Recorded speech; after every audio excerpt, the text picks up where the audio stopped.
I hope we go. There we go. Setting up. Hmm. Well, let's see now. Let's see whether Lucy is on YouTube.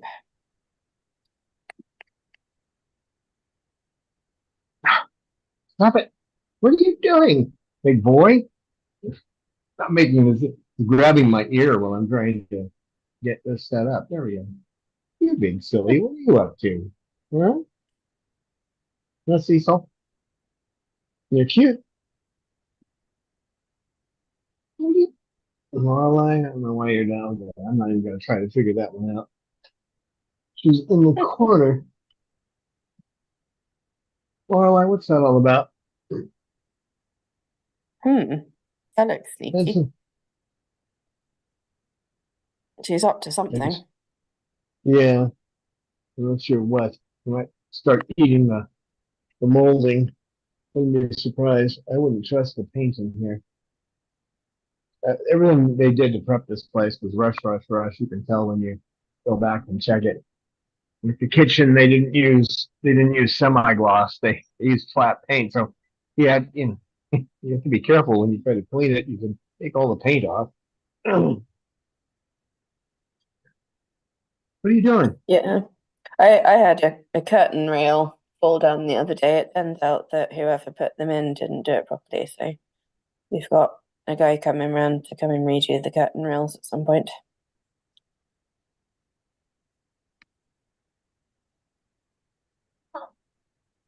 Yeah, the topic today is going to be on uh, how if you're going to do it, you are going to do a parrot rescue or sanctuary. The things you need to know. So it does kind of help to check out the place you're going to be doing it in.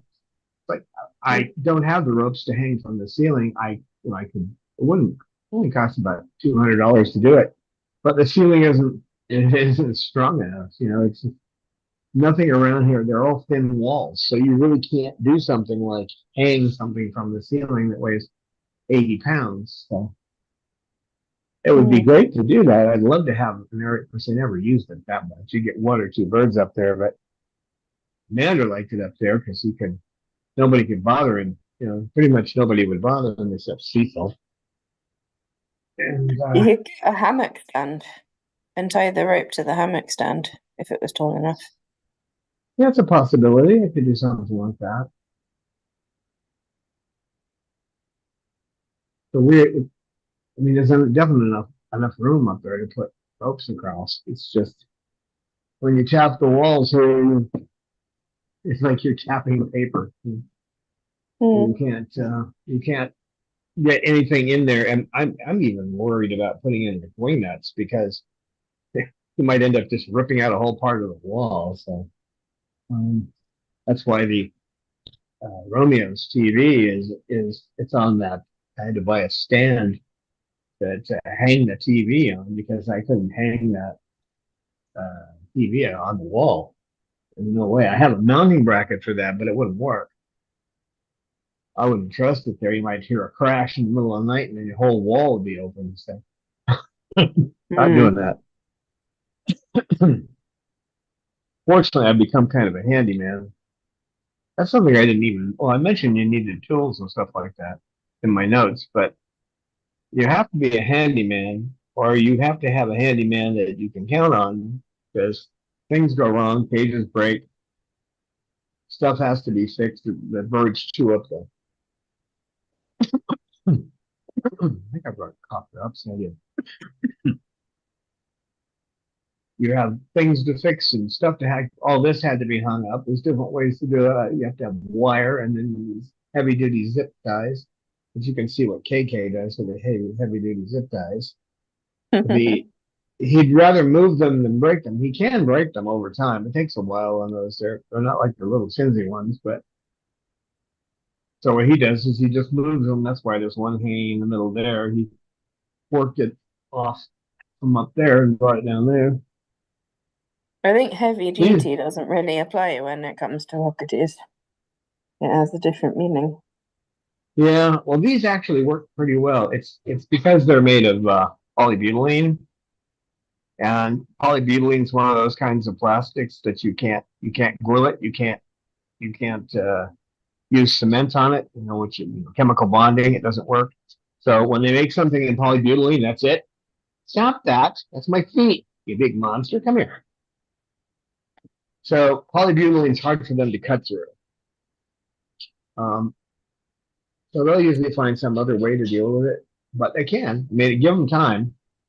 It takes a lot of work. The other kinds of plastic, most of the vinyls they can cut through, but not polybutylene. Usually, the main use of polybutylene is irrigation. That's what they use it for. But I mean, there's other purposes like zip ties because they're strong. You need a razor blade and a sharp one. I have special cutters. I cut the ends off of them, but even that takes a lot of pressure. What are you doing? Well, why are you causing trouble with Snowball? We got to try and Parrot up there. She's always causing trouble. Well, we got some chatters who have joined us that we can say hello to. We've got Lisa and Falcon Sue and Calvin. And Calvin says that he is the handyman. So good for you, Calvin. And hello to everyone. Glad to see you. Hello. Hello, everybody. My voice is a little weak today, so if you can't hear me, just tell me to try to speak up. I'll try. But we've been to the old sore throat going. Well, try not to overdo it. Yeah, No, better allow a bird to speak for you. KK makes a good candidate. Yeah, we can always just do bird watching for a while if your voice isn't up to it, because the people like that. Yeah, it's a subject I want to talk about, so I'll try, but it's a big subject, that's for sure.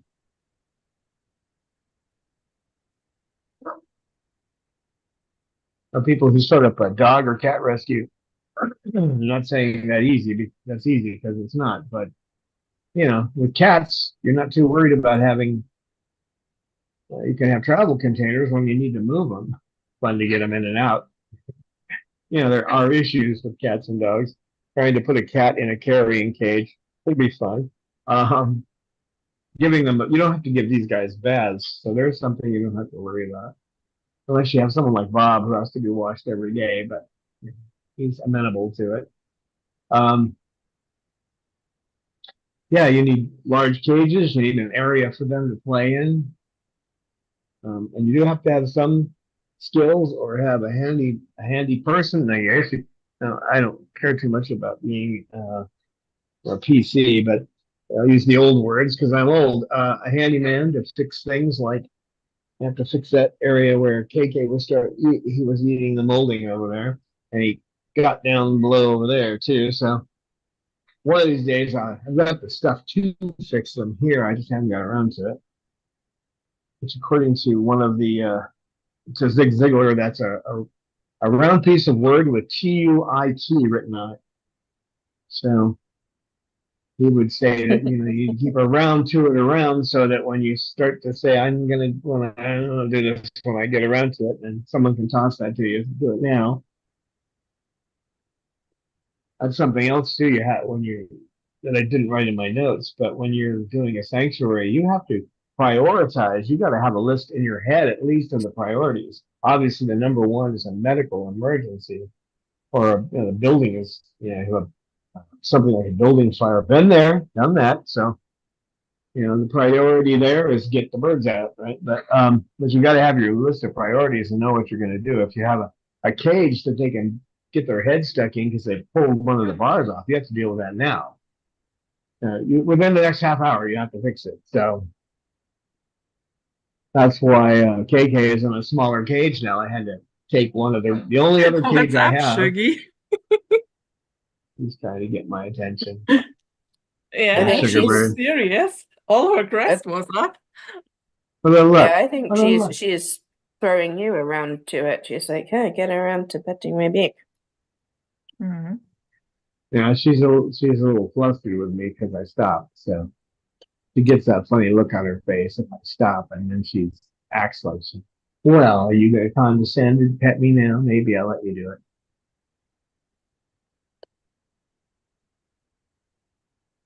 So there are priorities. You need a priority list, but without looking at my notes, I know the first thing I was going to talk about was financing.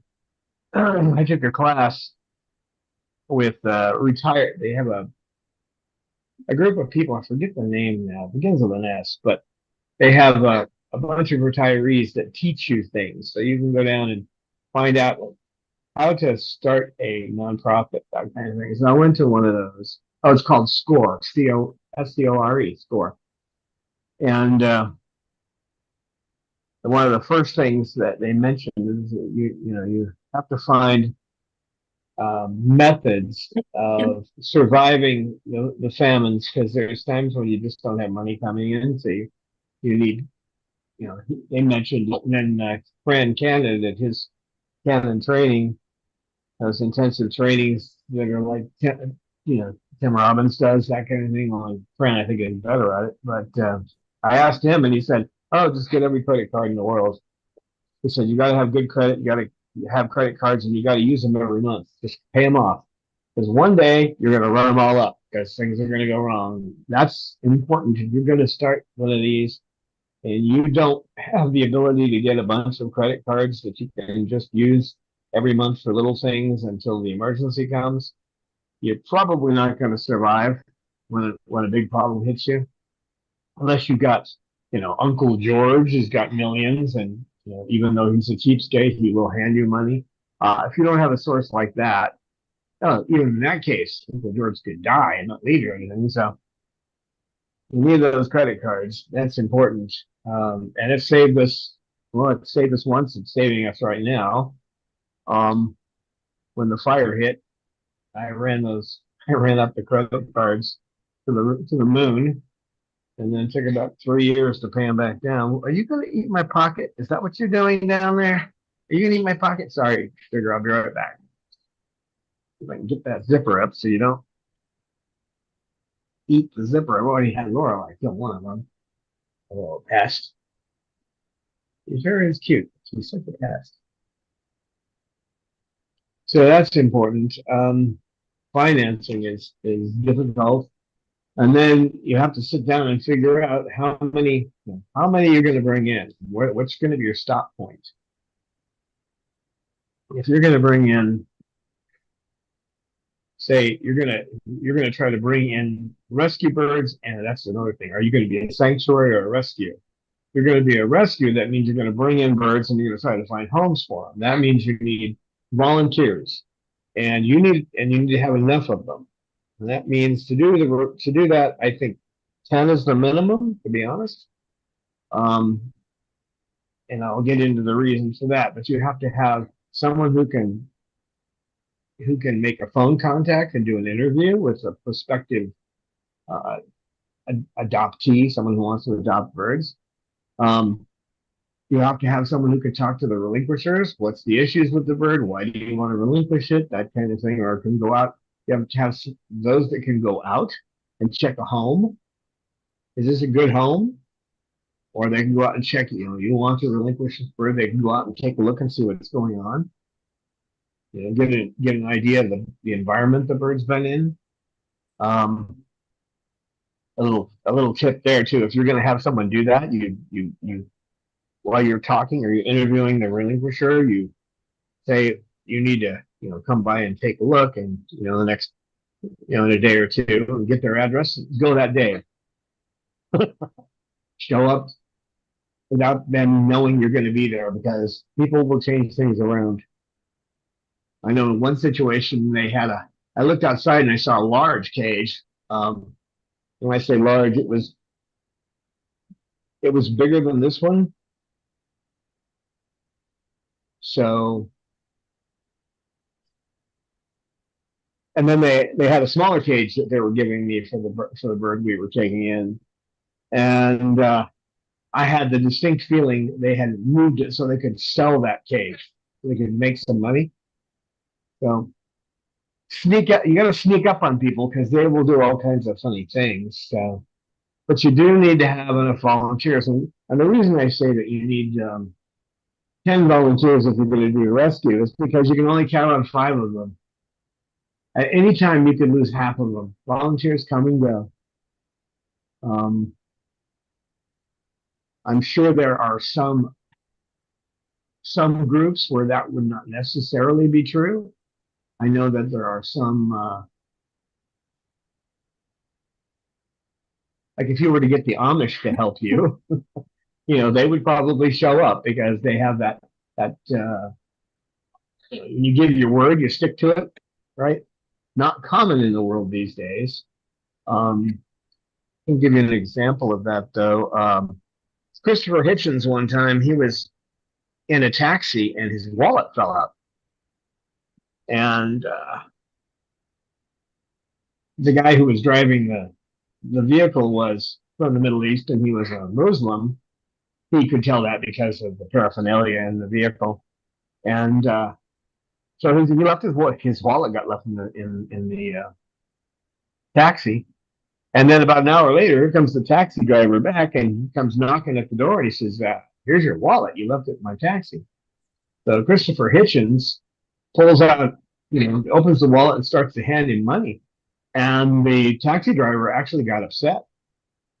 He goes, "No, you do the right thing because that's what you always do the right thing. And no, I can't take your money. I did it because it's the right thing to do," which is part of his religion, right?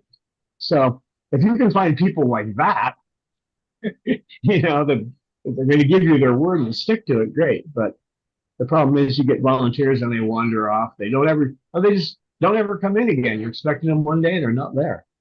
So it happens. So what I say, if you're gonna do rescue and rehoming, you need people to check out the home. You need some people that can go out, people who can take phone calls, people can review applications, all that kind of stuff. So that means that you have to have about double what you think you need. So,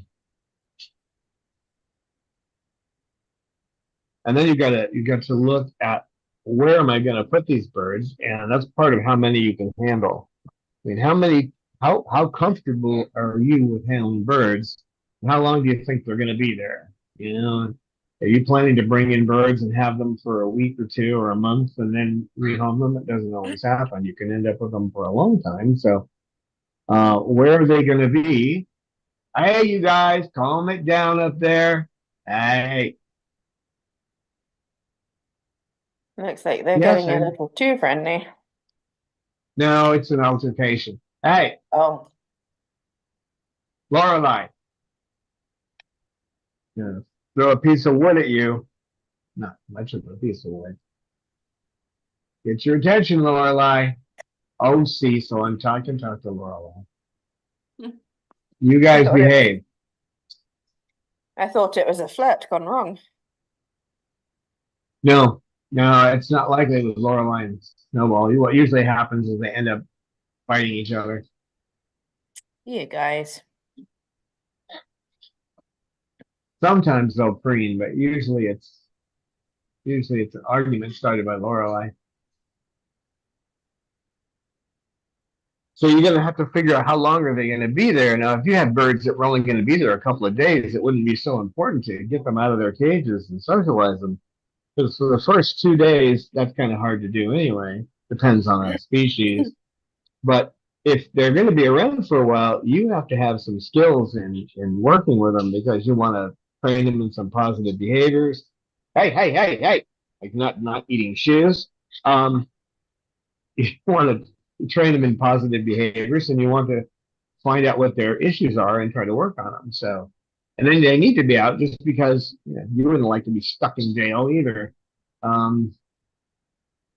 It's like what they did to Julian Assange, in that horrible Belmarsh prison they had him in the UK. I mean, he was in a cell. It was, I don't know, I think it was 5 by 5 or something like that. It was a really small cell. and they only let him out for an hour, and then we can walk around. Then he was back in solitary, for another 23 hours. You don't want that to happen to your birds, so the ones you bring in. So you don't want to just say, I'm going to rehome a whole bunch of birds. Well, that may not work. You have to find good homes for them. That's hard to do. I know, I tried it. So you've got to figure out, they got to somehow get out of those cages every day and have some fun. Better if you can do it like this, where they can be out with each other. I have a few that don't. Bob doesn't work well with that. Oz, who knows, like, if they're going to be fine once we can go to the aviary, and that's another month or so. But in here, they get into fights. So they come out, if they're out with me. So that means a half hour out a day, that's really not enough, but that's all I can do. Can't get any volunteers here. So that's the volunteer thing. And then you only have so much room for cages, and bigger cages are better. These are actually not big cages. These are intermediate sized cages in here. But you got to figure out, I've got 12 cages that out in the main room and the larger cages, and they take up the whole room. Well, 10 of them do, and 2 are in the next room, which is adjacent. So, which is the Romeo's, Romeo and Bob and Oz, and Mander can watch the TV that's in there. It's mainly for Romeo, but you can all see it. So larger cages in a sanctuary. In a rescue, you can have smaller ones. This size would probably be okay for most birds, for if you're not planning to have them there for more than a month. Now that's planning. Sometimes you'll have a bird that nobody will take.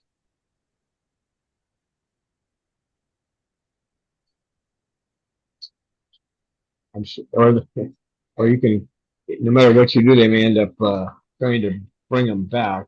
You get a lot of that too. Don't assume because you rehomed a bird that it won't come back. Which brings up the other issue. You've got to have an adoption form that specifies that they must bring it back to you if they choose that they don't want it. If they decide I can't keep this bird, they have to bring it back to you.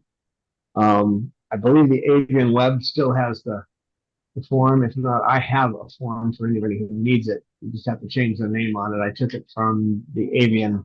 Oh, come on.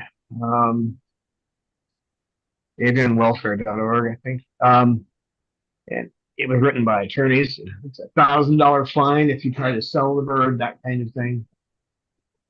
And if your birds are chipped and they play that game, you can get them in court. But you can make one of the rules is that you can come by and check on them once a year, but then these people will just leave. They'll take off and go somewhere else. They'll go across the country. Well, you can talk to another rescue and have them show up at the door, and that works too. And then you have to have the waiver form, so that when somebody is going to be handling around, when they're anywhere around the birds, they're going to leave you harmless, because you don't have enough money. You're running a rescue or a sanctuary. You don't have anything. So you're just running on a shoestring most of the time. So that way you're not going to end up in court and have them take everything you've been working so hard for, which wouldn't be good for the birds either. But there are people out there that will do that. So, and the other side of it is when you've got volunteers, and if a couple of your volunteers get in an argument and you've got a problem, that has to be in the waiver too. So that's why I took the waiver from the Avianwelfare.org, which was written by the ASPCA and a couple of other groups, so by their attorneys. So 4 pages long, covers pretty much everything. So basically, you're not going to be harmed no matter what. If somebody gets bit, that's their responsibility to go to when they go to the hospital. It has to be, because you can't afford to shell out, what they charge, what, $50 for a Q-tip at these hospitals. So it's not something you think about, but you need relinquishment forms so that when a bird comes to you, that the person has relinquished all rights, because sometimes people will do this and come back 6 months later say they want their bird back. And if you didn't have them sign a relinquishment form, you can end up in court. So you don't have time for court. That's why these forms are important. So adoption forms, relinquishment forms, waivers, these are all critical. Not something you want to think about. I had this all brought to my attention by the Lily Sanctuary, which is no longer there. Unfortunately, it was run by a couple, and he died, and she couldn't find enough people to keep it going, so they had to close it down. They were doing a great job. They had a big crew of people, and they were able to rehome quite a few birds. I don't know if they followed through. That's hard to say, but um, following through is difficult. I know we had a big problem with it. So you can try to keep in contact with people, but if they decide they want to vanish, they can move and change their phone number, and it can be hard to find them. Then you don't know what happened to the birds. So now on the financial side, you need to plan for a lot of things. It's not just cages. Uh, these stupid headphones every time I touch them, they keep beeping at me. Um, but they tend to fall out of your ears, don't they? Because they're cheapies. So you have to think of all the things. I mean, the cost of food is more than you expect. You've got veterinary. For example, we had one bird we were trying to save that had chewed itself up. I mean, pretty bad. I won't describe it. I don't want to horrify anybody, but Sydney was in bad shape, and $3,000 later, Sydney was dead, and there was nothing. We did everything we could. Cost about that much to keep Peaches alive for another 4 months. So, I mean, you can just say, oh well, I guess we can't do anything about that, but we have saved birds before that were in bad shape. For example, I think she was worth every penny we put into her. Don't you think Sugar was worth everything we put into her? Oh, yes. Yeah, she was expensive too. Many trips to the vet where she was bleeding all over the place. It took a long time, 2.5 years to get her to figure out how to keep her safe and sane. So,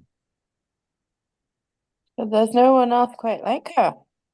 no, there isn't. If we didn't have a chick, then who would do the whining on cue every live stream? You wouldn't have the wine we have to have every day. Lucy, you're getting a little pushy. Sticking your face in Sugar his is such a face. happy bird. She has just that one problem. Just in collars alone, I think I spent about $300, $400. Because when I was trying to figure out the dosage, she kept chewing on herself. I had to keep buying collars and modifying them. I had plastic ones, I had leather ones, I had ones that I'd made up that were plastic and leather. It was a mess, and she hated them all. He does not want to be in a collar. We obviously I can't say she hated them, but when you look down and you see her pushing her face on the floor, trying to get the collar off and crying the whole time, the word hate kind of, although it's not the true way she feels, she was suffering. Let's put it that way. She was definitely suffering by wearing collars. But until I got it figured out, so you never know how much they're going to cost you. And you're going to say, am I going to draw the line? There's a good one. Am I going to draw the line? If you can give a bird there's a possibility they might get cured if they have some disease, if you give them some expensive treatments, but your chances are less than 10%. Are you just going to cut them loose and let them die, or are you going to have them put out right there? You got to make those decisions. And I just choose not to, if there's any chance, to keep trying. So, if they were in terrible pain and you couldn't ease their pain and they weren't then yeah, that's different. But I'm saying when you've got a bird that still wants to live and it's enjoying a good portion of its time, you want to keep it going. That's a decision you have to make ahead of time. You don't want to be making it while you're in that situation. Then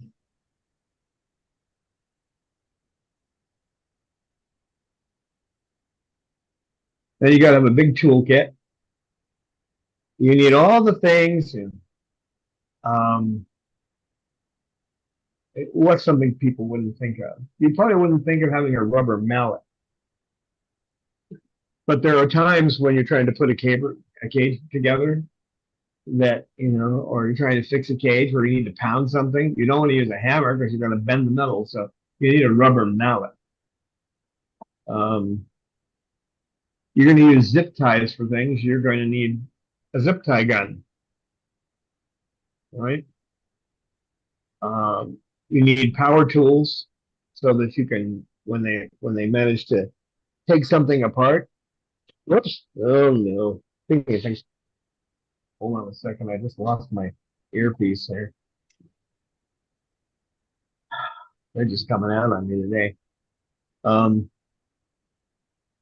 yeah, at some point I'll send pictures of all the tools I have. I don't have a place to hang them right now, so I have a lot of tools that are just in a big box, and I have to dig through there. You don't want to put any sharp tools in there though, because you don't want to be digging around and catch yourself with a razor blade or something. So, but I mean, you need hammers and saws and screwdrivers of all different shapes, and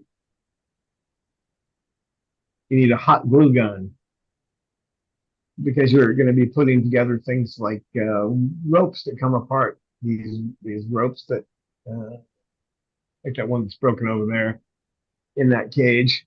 You can see it's hanging down. I can fix that. I have a hot glue gun, so I can fix it. It's just that in that cage, it's not needed, so I haven't fixed it. It's on that priority list is really low. Okay, but you need a hot glue gun. You need tie wire. You need some good stainless steel wire. You need mesh in case a bird actually breaks something off of the cage, like they break the bars off. You need some kind of a mesh you can put like they did with Bob's cage when we were in that temporary location. Um, there's a whole list of things you wouldn't imagine. I got a staple gun, and there are times when a staple gun becomes you wouldn't think you'd have any need for a staple gun, but there is. Some of these sometimes perches that not perches, but like down there, if that old base starts to come apart, it's stapled together. So I have a strong staple gun, so I can put it together. But you can also drill it. You obviously need a 3/8 drill, and the stuff the power tools you use need to be at least 20-volt lithium ion powered because you need to take them to the place where you're going to use them. Um, and sometimes you don't always have the electric plugs. And even if you do, if it's dangling against the cage and there's a bird in the cage, it might start chewing on the electrical cord. So you need hands-free type of or cord-free type of power tools. And you need toys for the birds. So you need some way to make toys. You need a drill press and drill press table. You need a circular saw, preferably one that slides so that you can do more wood at one time, so you can get it done faster. They make them with long carriages so that you can have you stack wood there and chop a whole bunch at one time. And then you need a stand so that you don't have an 8-foot piece of wood hanging out in midair. You've got to have something to have it stand up. There's just a whole bunch of things you need, but you need to make your own toys. I just recently had somebody was telling me they've got friends that are making toys for birds. Well, you can get 9 of these toys, and they're medium-sized toys, but smaller than what I make for $135. And I'm thinking, yeah, I can make that I can make 9 toys.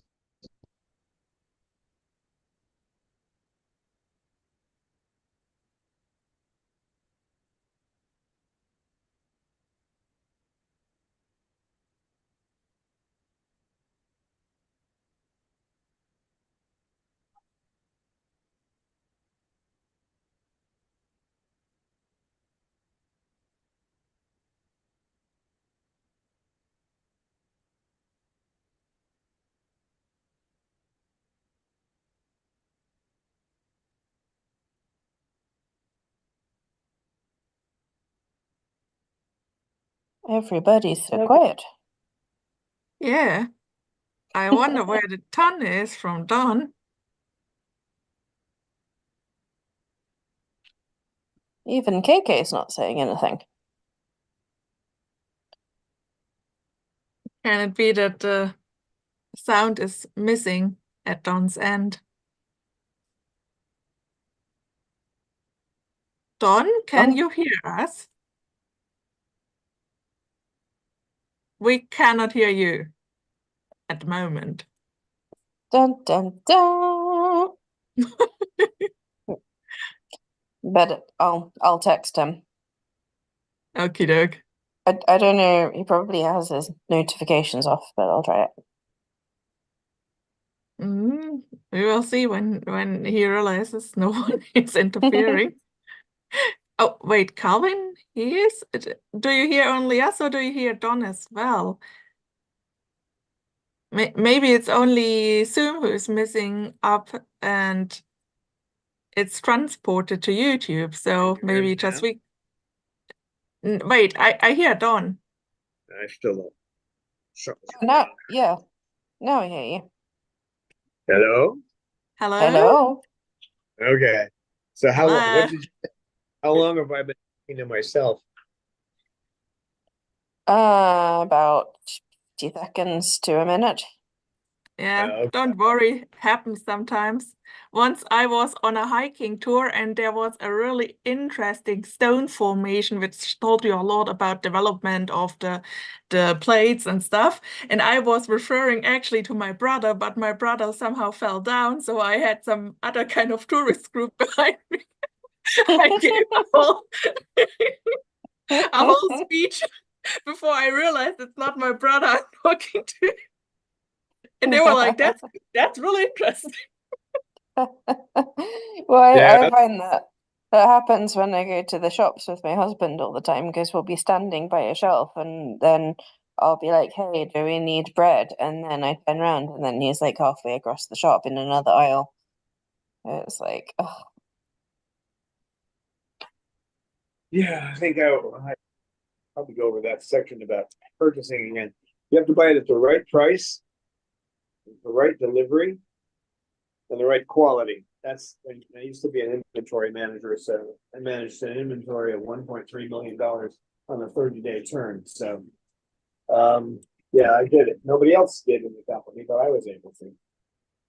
It's because Don't you saying, still sound somehow far distant? So maybe, I really don't try know. to put the phone right up to my face because the earphones aren't working. So, is that better? Let's Yeah, test it. What? What hump? say How's the volume now? exactly. Yeah, that's better. Yeah, That's okay. that means I can't show you where all the birds are circling around me, and I can't show them to you because I have to keep the phone next to my face because of the stupid earphones. So, Well, you can show us them and then talk. yeah.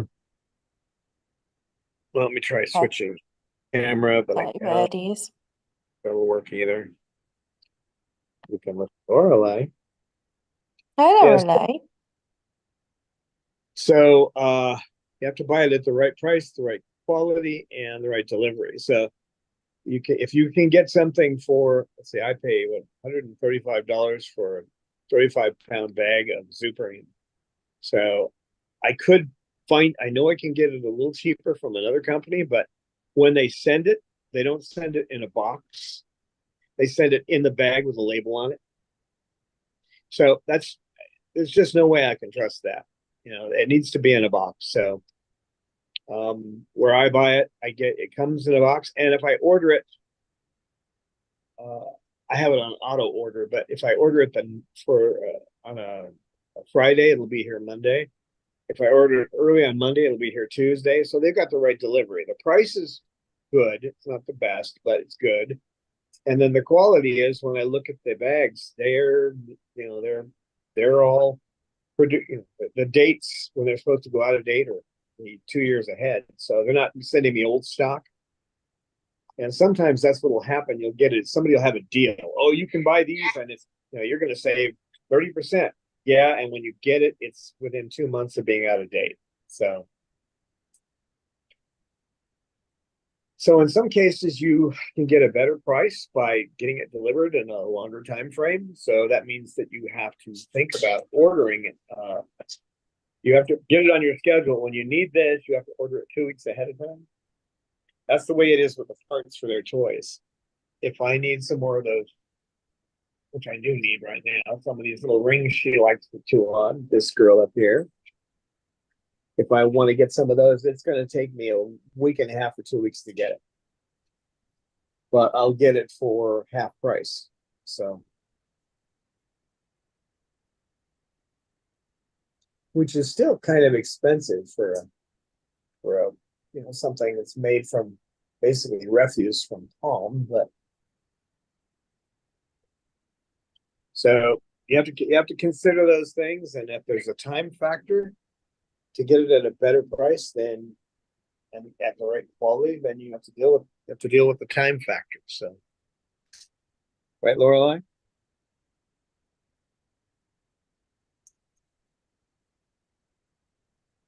So that means you better, it's best if you have this on a computer, but you need a list of what you have to have, where you buy it from, and what the time is, lead time is to get it. And then you have to deal with alternatives. What if you're buying some kind of food, you need to buy something from a big company. It's probably not going to go out of business tomorrow. So, because otherwise, if you're feeding cockatoos and all of a sudden you don't have their favorite food, you got something else, you're going to have cockatoos losing weight because they're going to look at that like that's not food. So you've got a plan for that, which is why they have two different brands. They have Missouri and Supreme. So Lorelai seems to be the only one that likes the well. Lorelai and Bob doesn't eat. Lorelai and Snowball will eat some of the Missouri, but I use it in their mash. So I use it when I make their biscuits. I use the Missouri in that. But you want to have them at least have the variety in there, so if something happens, they should be getting at least two different kinds of pellets. Something happens, you still have the one. Don't buy anything from some little local yokel who's got a bird store who makes their own mix. That's just preparing for disaster. Because if the bird store stops making it, what are you going to do? Bird store goes belly up or decides, well, we've done enough of this. We're going to retire. What are you going to do? So, looking at time, I better cover the last one. If something happens, and it always does, like with Tucson Avian, one of the best rescues that was around in Arizona, they eventually had to shut their doors. Where are the birds going to go? It's hard enough to rehome them, but what are you going to do? And good luck on that. I mean, it's really hard. When you look at ours, I mean, they all look pretty cool, but most of these birds have to have medicine every day. So good luck finding anybody who wants to, take in birds that require medicine twice a day. But you got to do the best you can in that regard. And there's so many people trying to relinquish birds. You get emails and texts and phone calls all the time. Oh, my grandmother died and she has a bird, and you get all this, and I mean it's constant. And so if it's hard for these people, they're calling everybody and their brother. You can imagine what it's going to be like for you if you have 50 birds, which is about what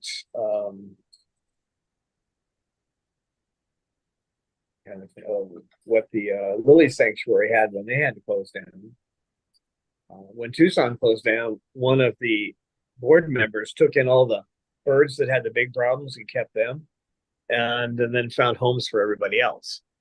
Just finding a home for some. I mean, everybody loves sugar, but would you really love having your medicine and not being able to trust anybody? If you go on vacation, you may come back, she'll be dead. Maybe that's a good point to throw in Calvin's question. He wants to know what is a sanctuary.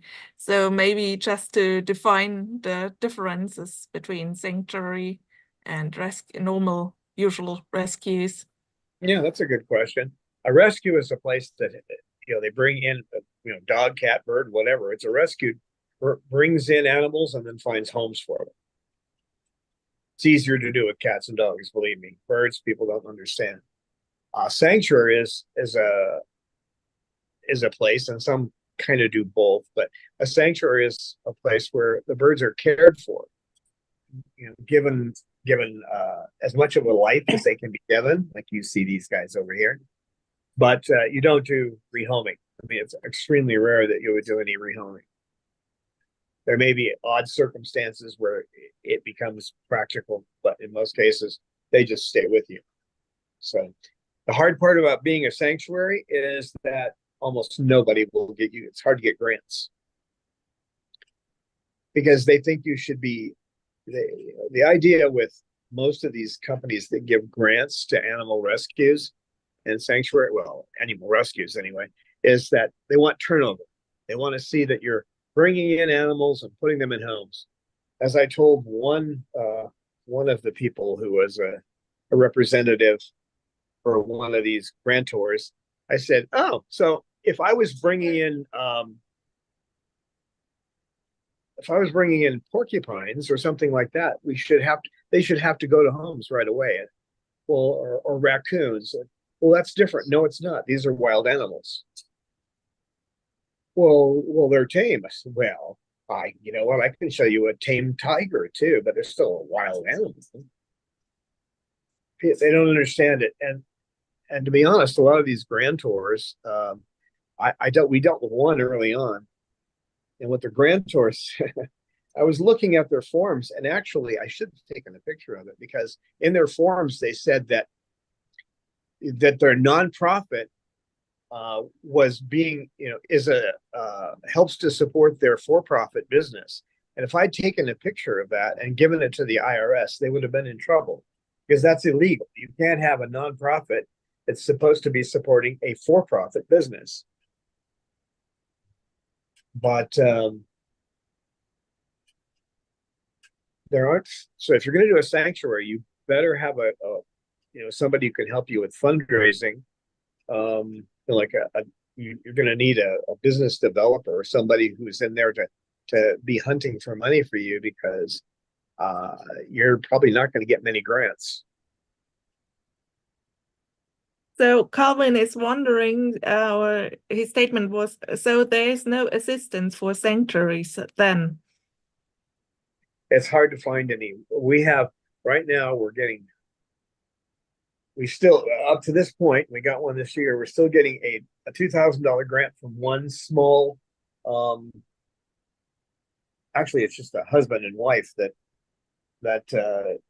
they use a service, and they have listed who they want to give some money out to for what they do. That's the only grant we get. Yeah, and the thing is, when you're a sanctuary, you can apply for all kinds of grants, but in most cases, they don't even answer you back. One of the biggest grantors out there, can't say their name without getting into trouble, but I can only say that they're a large chain. That they always ask how many. They write on their forms, how many animals do you rehome? If you put 0 on there, you're not going to get any money from those people. And the reason is, you're bringing birds in and out, or dogs or cats in and out. That gets, and you can say, well, oh, this particular company is supporting us. That works to their advantage. But if you have the same 12 animals there all the time, it doesn't work to their advantage.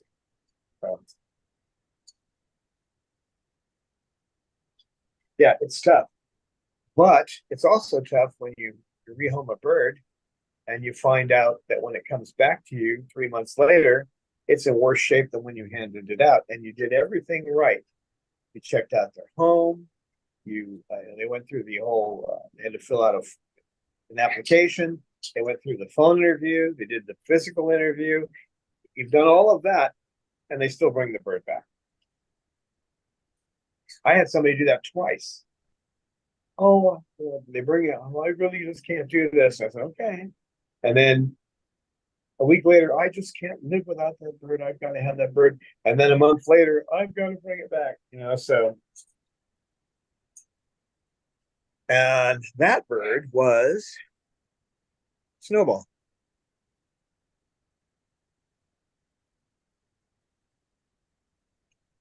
That's when that happened. I started thinking, I don't like rescue. We were having trouble getting volunteers too. So I don't like rescue because you have a bird come back and it's in a terrible state, and people don't know what they want or what they can commit to. If I had 10 volunteers working and I had people who could handle it, I might try that again, not with these ones, but with other birds we brought in. But there's a lot of heartache in trying to find homes for these guys. So we have birds that have a lot of problems, and that's what we take care of.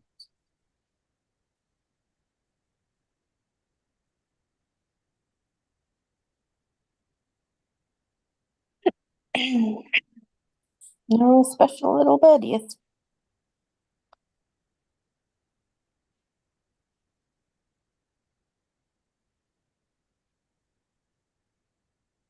Yeah, you got to learn. There's something too. You have to learn some basics. You've got to be able to cut their nails.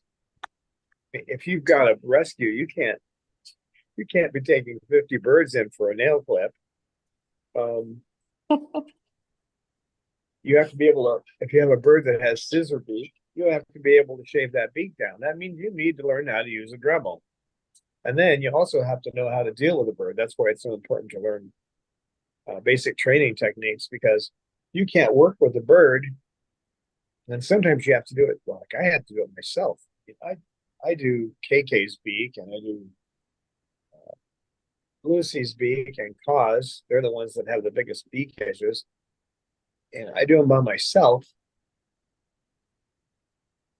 You have to get your head over their eyes so they don't get any of the slack from having the beaks cut in their eyes. And there's a whole bunch of things that have to be done, but you have to learn how to do some of these basics. Not to mention for first aid for how many times have I had somebody who managed to get themselves bitten one way or another, and I had to go into the kit and get out what's necessary to take care of it. We have what's better than an OSHA kit here. I mean, you got every kind of bandage. You guys aren't. No, this isn't going to work. Lucy, he doesn't know how to preen. No, you don't. You don't know how to preen. Well, that's not quite true. You can preen Cecil. I've seen you do it. So Calvin says you've got a huge heart, Don. Ah. Well, I agree. I got ex-wives that would disagree with you on that, but yeah, I care about these guys. I can't. When I got her in, I got this one in. It's one of those emergencies. If you don't take her, the company that bought our business, this was a veterinary hospital. They say she has to be out of here today. So I took her, and I said, we take in a bird and we have to keep them. So I knew she was. Then I get a call from somebody the next day. Oh, well, we have a relationship with Lucy, and we'd like to come by and bring some food. And of course, you can check it, and make sure it's okay. Like these people don't know anything. If you were going to come by and see a bird, you'd bring a toy, not food. I asked them a few more questions. I wasn't going to do it anyway, because once I take them in, I don't.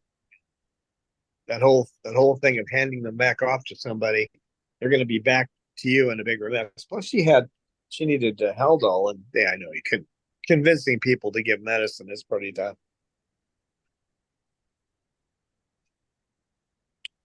And they beat her up pretty bad. They screwed at the animal hospital. They screwed up her beak, and they didn't give her medicine, so she lost the feathers on her chest. Got she's got the rest of them back in. They all look good, but she was pretty torn up when I got her.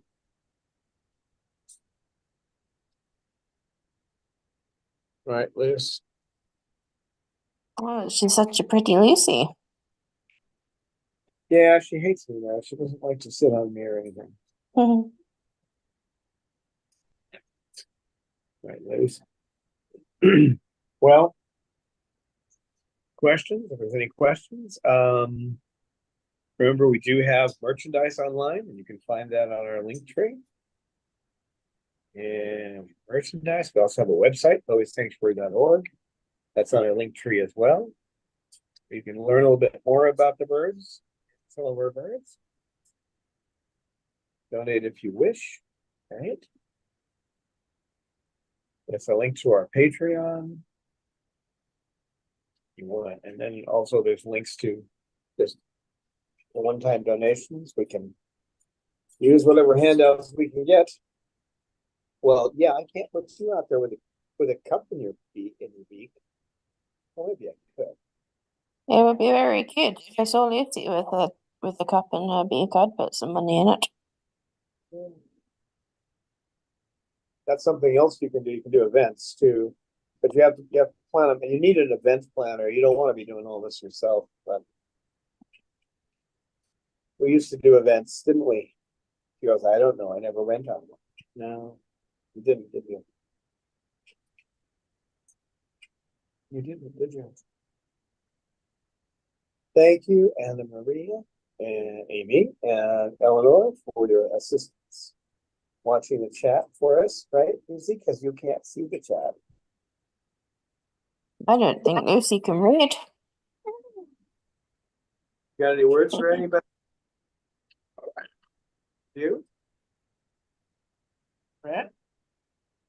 KK Bird? KK Bird.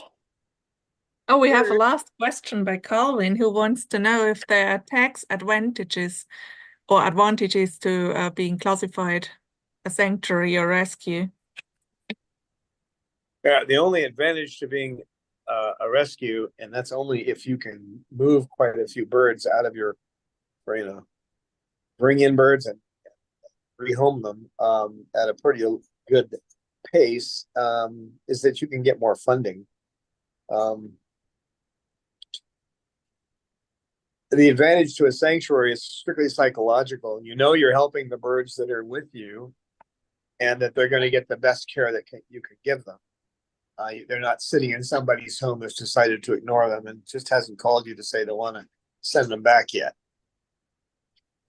So I'd say being a sanctuary, it's a psychological thing, because you can take care of the birds and keep track of them and make sure that they do the best you can to keep them healthy and happy. With rescues, you have a big advantage there, is that you have the possibility for better funding. Probably the best bet would be to have a rescue sanctuary where you have a division, like you have a room for birds that are being brought in. They get daily care like the other birds do, but they're going to be rehomed, and another area for birds that are permanent. And that way you can get the funding and still ensure the care of a majority of the birds you have. Good question, though.